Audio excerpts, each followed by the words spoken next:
Well, at least 20 states now allow illegal immigrants to pay in-state tuition at public universities, effectively subsidizing their educations with taxpayer money. And if that didn't sound like enough, one college now wants to take things a step further. Student activists and graduates of Smith College in Massachusetts, a formerly impressive university, are raising money for a scholarship for illegal immigrants. Here to comment, the editor-in-chief of Campus Reform, Caleb Bonham. Caleb, thanks for joining us.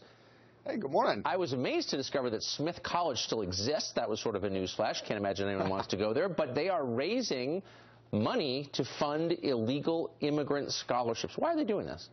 Well, yeah, students at Smith College are using the crowdsourcing website Indiegogo to raise over $10,000 to try to provide a scholarship for a illegal immigrant. And the funny thing, or the ironic thing, I guess I should say, is that take a look at the Smith College Code of Conduct. They require that all students and faculty follow state and federal laws. But the part of the criteria to receiving this scholarship is that you break laws.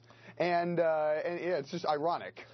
This is, of course, being done by a bunch of silly, entitled college students who have, no understanding of any abstract principle or reality, right? They don't care what any kind of charter statement says, do they? Oh, absolutely. No consistent train of thought. The student activists in this video that they posted, this crowdsourcing website, claim that they're doing this to help undocumented students because they oppose discrimination. They go to an all-women's college.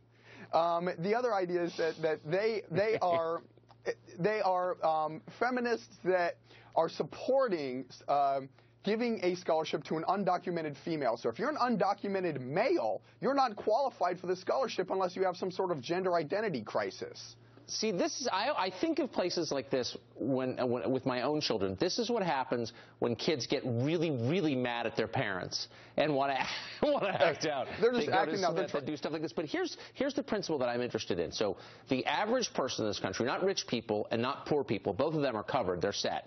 But the average middle-class person really sweats college, really worries about it. It's super expensive. And colleges don't do much to help those people. Yeah, and why is that? The problem Why are they helping illegal aliens before helping middle-class Americans? Well, exactly, and at the Leadership Institute's Campus Reform, we're reporting on this trend all across the country. The thing that I find interesting is that universities are opposed to conservatives' train of thought. They're opposed to, Christian principles on campus or whatever, but they want your money to pay for their social activism.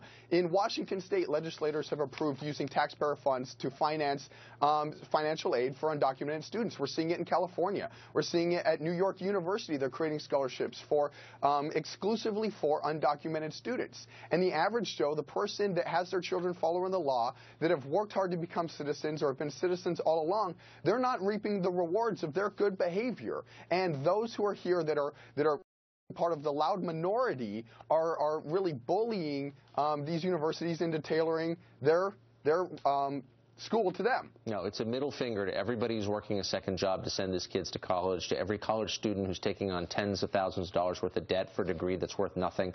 The whole system's a scam. It's being exposed that way, partly in thanks to work you've been doing. So thanks a lot, Caleb. Thank you very much. We appreciate the good work of Campus Reform. Well, breaking overnight, a small plane goes down in Kentucky, killing 4